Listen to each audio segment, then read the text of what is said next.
بسم اللہ الرحمن الرحیم۔ ناظرین حضرات، ایک بار پھر سے آپ سب کا ہمارے چینل دینی معلومات اسٹوڈیو میں دل سے استقبال ہے۔ آج ہم آپ حضرات کو ایک منافق اور ایک یہودی کے کھیت کے جھگڑے کا واقعہ بتانے جا رہے ہیں۔ آپ حضرات سے گزارش ہے کہ ہمارے ساتھ ویڈیو میں آخر تک بنے رہیے۔ تو چلو دوستو، ویڈیو کو شروع کرتے ہیں۔ حضرات محترم سرکار مصطفیٰ صلی اللہ تعالی علیہ وسلم کے عہد پاک میں ایک منافق اور ایک یہودی کے درمیان کھیت میں پانی دینے کے مسئلہ پر جھگڑا ہو گیا۔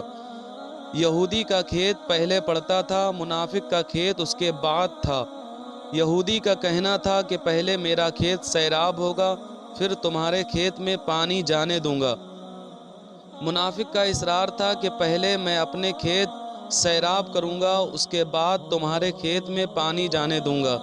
جب یہ جھگڑا کسی طرح طے نہ ہو سکا تو سوچا کہ کسی ثالث یعنی تیسرے کے ذریعے یہ معاملہ طے کر لیتے ہیں۔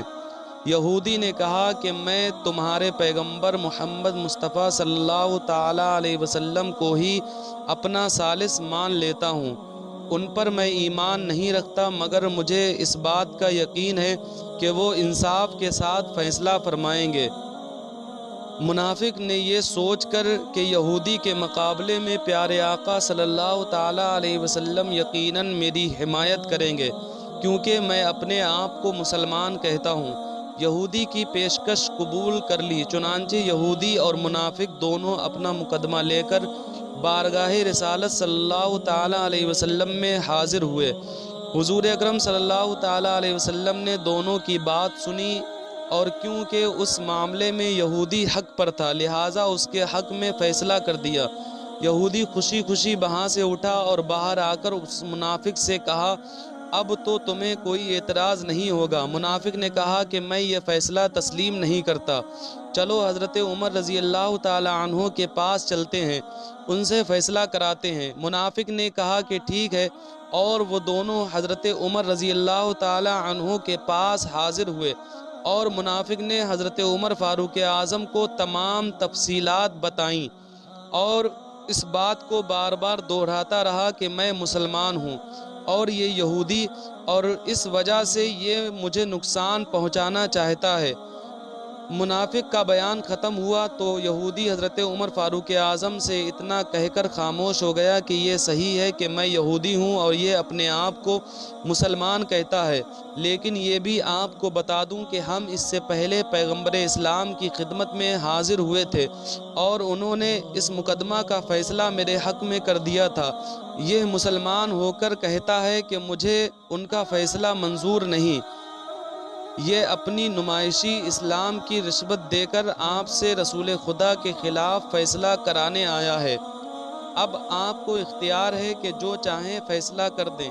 یہودی کا یہ بیان سن کر فاروق اعظم رضی اللہ تعالی عنہ کی آنکھیں سرخ ہو گئیں۔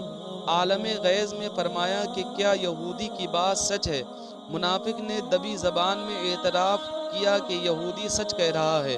منافق پر بغاوت کا جرم ثابت ہو گیا۔ عمر فاروق اعظم رضی اللہ تعالی عنہ کی عدالت میں ایک مرتد کی سزا کے لیے اب کوئی لمحہ انتظار باقی نہیں تھا۔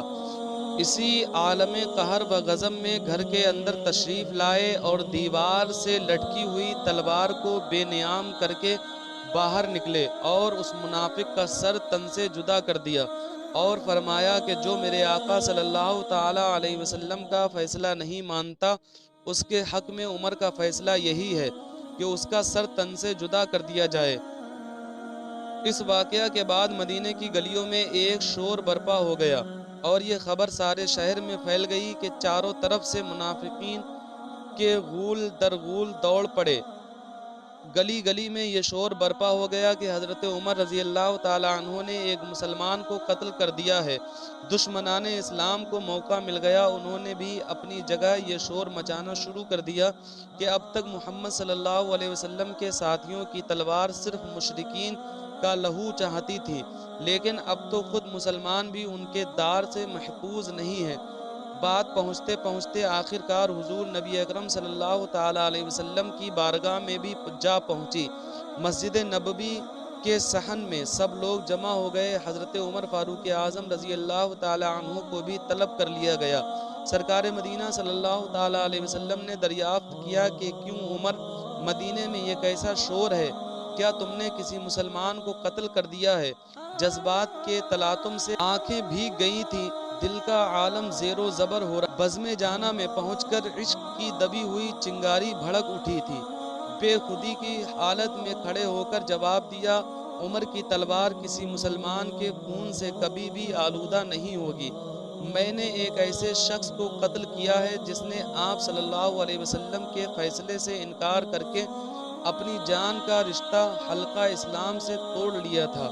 اسی وقت جبرائیل امین یہ آیت لے کر حاضر ہوئے کہ قسم ہے آپ کے رب کی کہ وہ اس وقت تک مسلمان ہی نہیں ہو سکتے جب تک کہ اپنے جھگڑوں میں وہ آپ کو اپنا حکم نہ مان لیں، اور پھر جب آپ ان کا فیصلہ فرما دیں تو اپنے دل میں خلش محسوس نہ کریں اور آپ صلی اللہ علیہ وسلم کے فیصلے کو برحق مان لیں۔